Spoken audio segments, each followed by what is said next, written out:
Kampala is secure because we have a footprint in Masaka, in Jinja, and in Luwero. So as we help colleagues outside our borders, we are securing our country. Having said that, stability, security and stability are preconditions for tourism to flourish or thrive.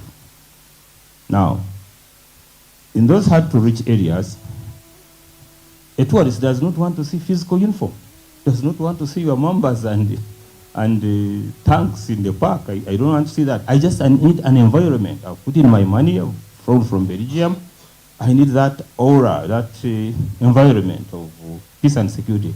So how do we, as security players, synchronize with the industrial workers of the minister to make sure that security is playing a pivotal role in determining the country's attractiveness to tourists?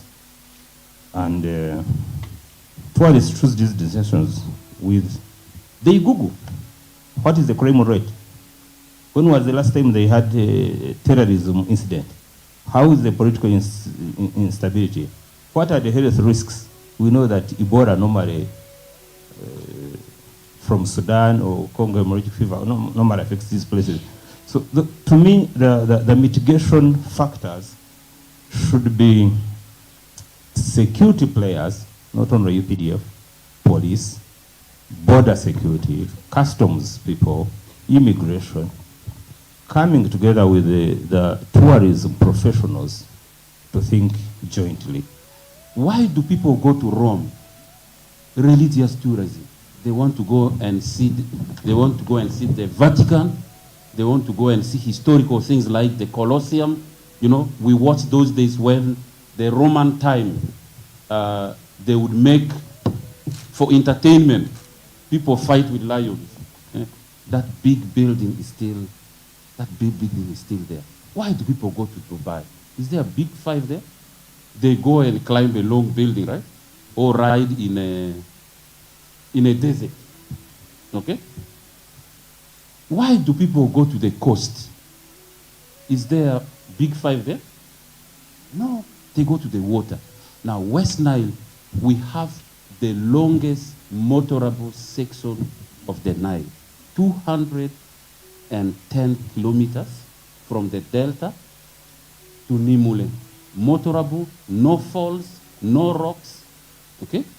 You go to Laropi, where my honorable comes from, you will find the railway tracks at the landing and the pulleys which pulled it out. Okay? When we grew up, for us we thought Islam is Nubi.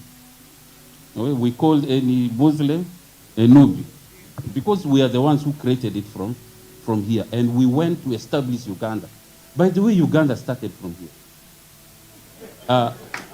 This is also not known. When the whites were looking for the source of the Nile, they approached it from two directions. One is from east, coming to look for it. The others came from the end, from the delta, downwards. And the first fort where Uganda was established, 1876, was established in Dufle. Fort Dufle, it's there. Not yet discovered. We have been following up with the ministry to do not only a story, but even the archaeological work, and establish a museum in that place. Okay? So the options, but let me get back to the question. The question is, how can community benefit? Or how can communities own this? I need our people to go to Fort Portal. Those ones have understood the benefit of tourism. And all of them, they see any visitor, they are already nice to them. They are nice to them, they are smiling. They know it's brought money, okay? For these people we have listed here, the hoteliers, the transport people, even the tour guides, even the farmer. If you think travel is not the one driving the economy, remember COVID, when they stopped us. What happened to our eggs when there was no Chicomando and Rolex in the city? What happened to the chicken? Okay? So it is travel, which drives street food. So the employment is not only for the drivers. Okay, the tourists. Does he come with this food? Does he come with this water? Does he come with this security? So a visitor is powerful. Okay, but especially the international visitor, because it's premium. Is Arua ready? Are we at 100%? It's a lot of work in progress, but the progress is very good. Beginning here, where we are, I think this building was just completed a few months ago.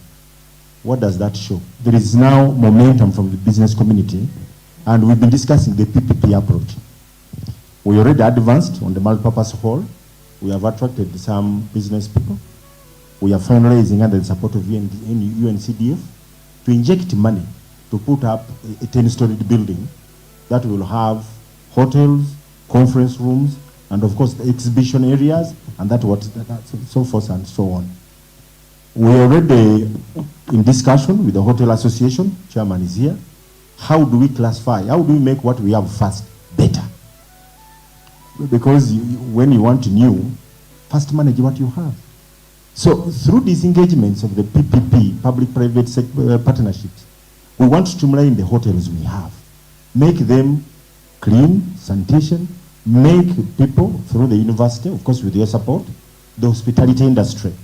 How do we put in our people to appreciate that when a visitor comes to Arua, to West Nile, he's more welcomed? He has given an example of Fort Portal.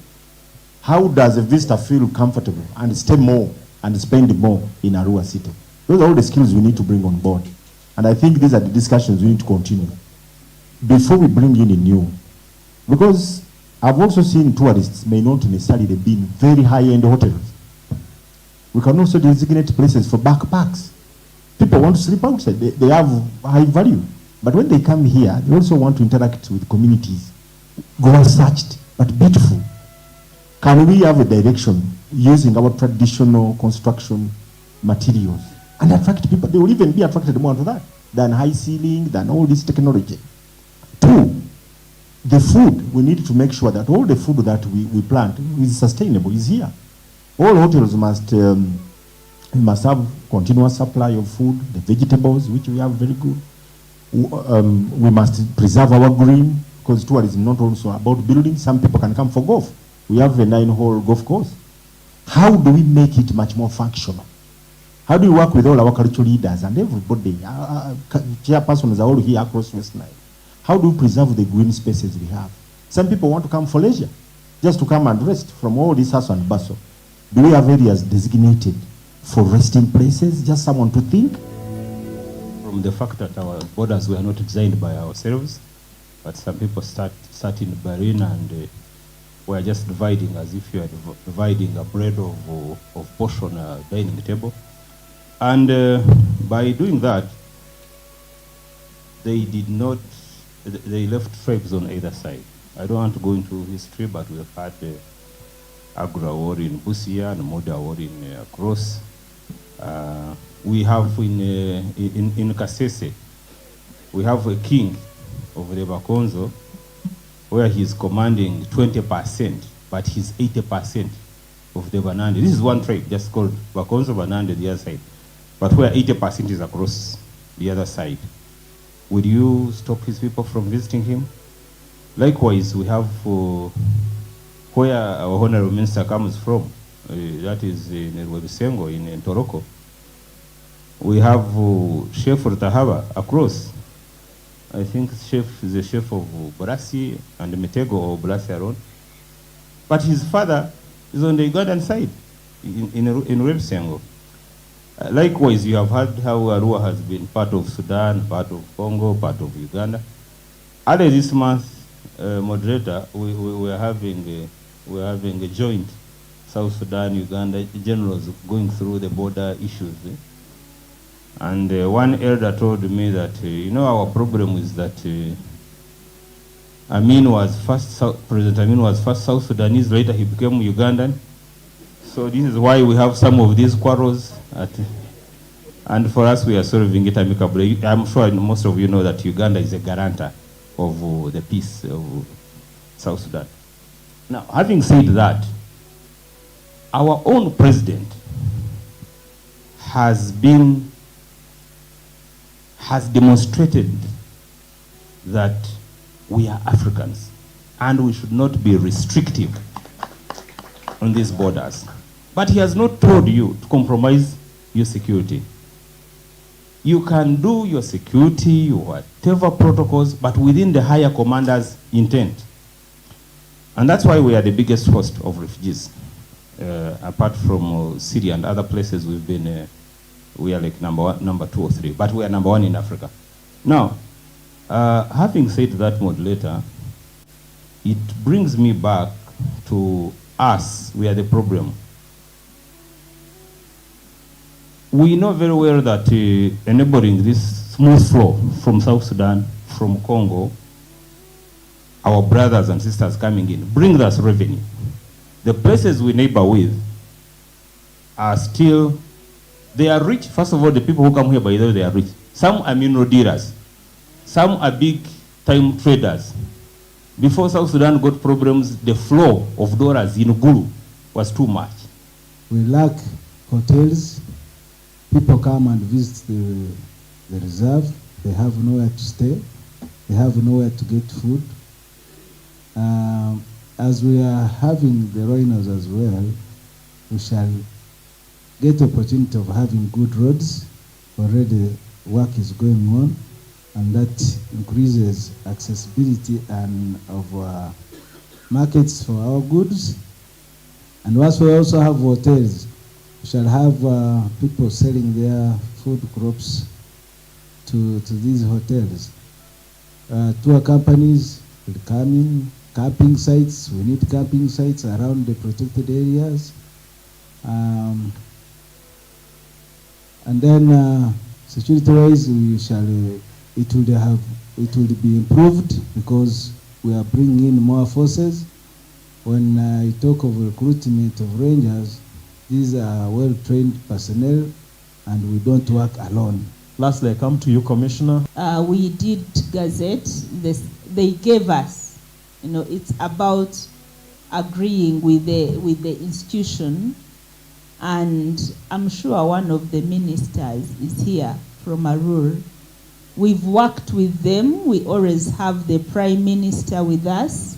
And I want to thank the panelists for that insightful morning discussion that they've given us. I think we should give them another, especially Doctor, who's very knowledgeable about West Nile and all these other things. Now, I just want to start first of all by defining what tourism is, because we seem to look at maybe at the national parks, at the culture, but tourism is much broader. And for us, we say everyone or anyone that moves from their normal place of abode and goes to another and spends more than 24 hours is a tourist. More than 24 hours. Tourism is mainly run by the private sector and you, the communities. For us as government are just enablers. We put in place the infrastructure for you to make sure that you succeed. So you own the business, you run the hotels. The culture, for instance, if we speak to West Nile, because you're so much diverse when it comes to culture, belongs to you. Ours is to make sure it is accessible, to build the museums for you. But the person who creates the culture is who? Is you.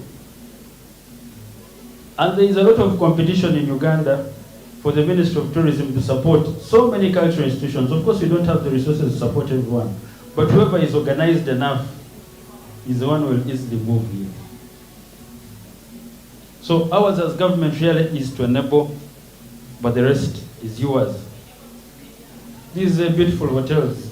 My sister here who has done a very good job is for you. And I want to thank you for the good investment.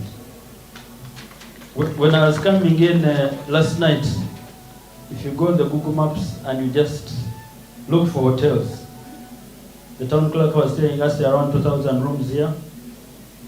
But the average price was around $50. But we cannot speak tourism. And West Nile is very interesting for us. Very interesting. Because you're in a volatile area. South Sudan is not as safe as us here. DRC is not as safe. Uganda is very safe. And I want to thank His Excellency the President. And of course, the UPDF for creating this environment. Where there is no security, don't even mention tourism. The two are enemies. If bullets are shot here 5 times, the first thing you'll get on the red list from the Britons, the Americans, they zone out that area. And they tell every traveler from their country, never go to West Nile. There is no insurance company that will insure any Muzungu to come here when this place becomes insecure. So we are speaking tourism because of the security. And we want to thank them. But of course I know that the people are also very important in securing this region. Very, very important. And sometimes me, I'm playing the NRM. And of course, like I told you, if the NRM government hadn't brought the security, there would be no Minister of Tourism. I wouldn't be here moving around. So it's important that you, the people of West Nile, you guard these games selfishly, so that this region continues stable. And we'll talk about 4,000 rooms. You can imagine how many people are employed, your sons and daughters, who are employed within this sector. So many. The Minister of Tourism as a whole, directly, is one of the biggest employers in this country. We employ around almost 8% of the entire employable human resource. We double government employment, because it's around 400,000. And that is only direct. So you can imagine, maybe you have around over 1,000 people employed in this sector, just within. And we are speaking Arua, we are not speaking West Nile yet. We speak about the other districts. Then you can see. So it's important that you guard all these things. So tourism is very important for you, the communities. You're the biggest benefactors to this sector. Of course, yes, as government, we also benefit a lot, especially from a region that would contribute. And there is a lot of potential in West Nile. My team has been here. You've heard the prayers of the mayor and the team. Let's get these people together. I was talking to my commissioner here for museums. She's in charge of the culture. The discussion about the museum, we already know about it. And some of these things we can work around to make sure that we fast track them and their deliverables at the end of the day. We are in Arua City in the West Nile region to celebrate the World Tourism Day 2025, joining the rest of the world, because this is an internationally recognized day. As part of the celebrations, of course the celebrations take place on 27th of every September of the year. But prior to that, we usually hold a series of activities, and today what we have had here at Arua Primary School is the World Tourism Day Sports Gala, which involved different categories of games. Today we had football, we had tug of war, and we had cycling. In football particularly, 32 teams participated, and this is a mix of teams that travel from all around the country to come and participate in the tourism games, but also teams that come from within the region. At the end of the day, we had the Association of Uganda Tour Operators as the winners for the Sports Gala football tournament. And for cycling, we had a closed circuit cycling where 21 teams participated, riding around a closed circuit in a football pitch at Arua Primary School. And in this 60 cyclists were set off at a go, and knockout based where 2 top cyclists qualified to the next round. At the end of the day, we had the top 10 awarded with gold and silver medals by the Honorable Minister of Tourism, Wildlife and Antiquities. We also had a tug of war, which was conducted on a knockout basis. You know, tug of war, rope pulling one side versus another, and it's on a knockout basis. The winners for the World Tourism Day sports competition in the tug of war category for today was MOBS, Makerere University Business School, Nakawa, the main campus. Sports tourism is a very important component of tourism as a sector, and we've had a good collaboration with the Ministry of Sports, especially with Chan and AFCON coming up, and I want to thank government for investing in sports tourism. So whoever comes into this country for sports is at the end of the day doing tourism. Of course, today we are doing these activities, the tug of war, the cycling, the soccer, where we had over 30 teams participate around the tourism day, just to showcase the importance of sports within the tourism as well, but also to create activities around the World Tourism Day, and also get a platform through which the local people, the local communities can participate and understand what tourism is all about. And that's what we've been doing today. And I want to congratulate all the winners. And I want to thank the people of West Nile for participating and hosting us, especially the people of Arua City.